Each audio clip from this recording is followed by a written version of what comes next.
up guys, it's Cody with 3D printing technology. So for this video, I'm going to be going over the basics of 3D printer print bed finishes and post-print processing.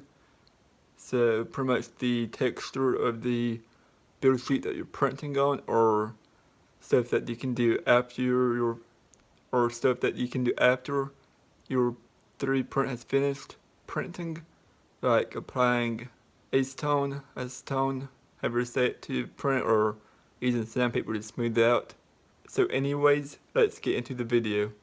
So right now, like 2019, there's really only 3 major build plate types. You got glass build platform, got a smooth PEI sheet, and a textured sheet. There's a few more out there, but those are the 3 main popular ones. This is Prusa's i3-MK3 spring steel smooth PEI sheet. See, it's flexible and it's double sided, so you can put it on both sides, and it's a magnetic sheet, so it just snaps into place. You got a texture build sheet. Again, this is for Prusa. Prusa makes one of these, and then there's third-party ones like this one that you can buy as well. And then you got a glass build platform. This is a borosilicate, I think that's how to pronounce it, platform. Again, I just use binder clips to hold it into place, and just print on it without any glue sticks or anything. Another example of a glass build platform is the one on the Tabor Tornado. I got the Kingdom Heart keyblade parts on it right now, so it's kind of hard to see, but it's another glass build platform. On all 3 of my 3 brands I'm currently using right now, I do not use glue sticks or any sort of adhesive. If you can get the first layer calibrated properly, there's not really a need for it. Just letting everybody know in case you were wondering. So I have 3 different 3D prints here, each with a different finish on the bottom, resulting from the build plate. You can see this one is the textured one. It's not entirely smooth on the bottom. It is flat, but there is like a textured feeling to it.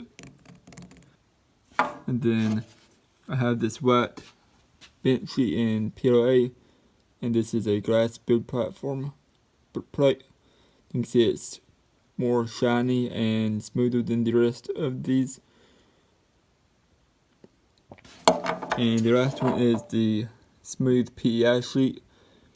This one isn't as shiny as the white bench sheet that was printed on the glass plate, but this one is on the smooth PEI sheet, and you can see the layer lines a lot better as from this one.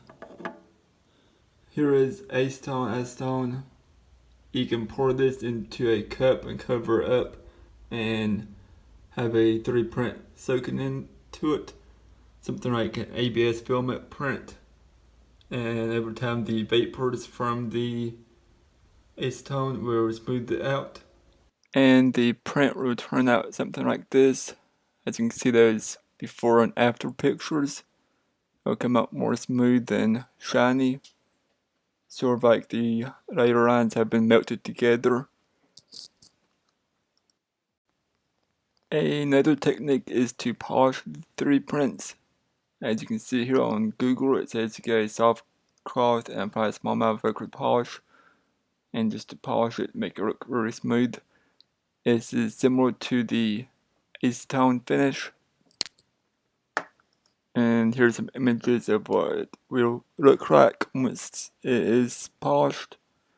You can see it's more shiny and smooth than before. And also you can header dip 3D prints.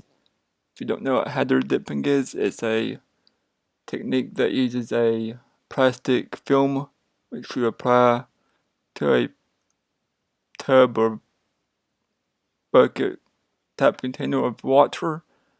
You spray on top and you put an object in through the plastic film, and as you can see, it comes out with a new color finish pattern on it. And this also applies to 3D printed objects. Next, there is the hairy or fuzzy line technique.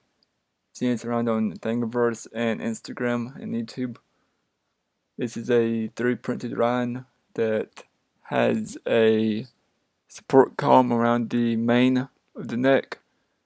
And once it finishes printing, to remove the supports, and you can leave it as is, or you can air dry with like a hair dryer, dry the mane, and it'll come out one way, or you can dip it in water, I believe, and have another finish. So it's like 3 different finishes off of one print.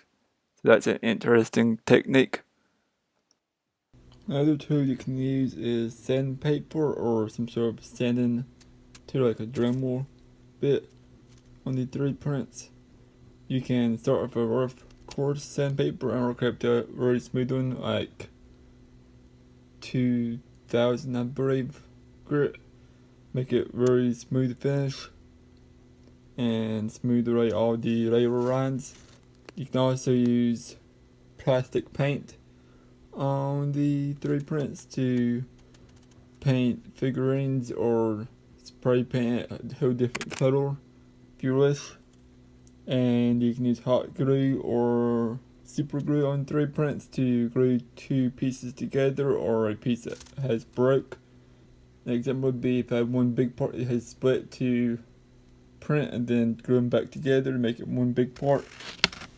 But there is many different techniques for post finishing those 3D prints. These are just some of the few basic ones that I've used or other people have used. So that's gonna wrap the video up for this week. If you want to see today's videos first, make sure you click subscribe and give it a thumbs up. And I'll see you guys next time.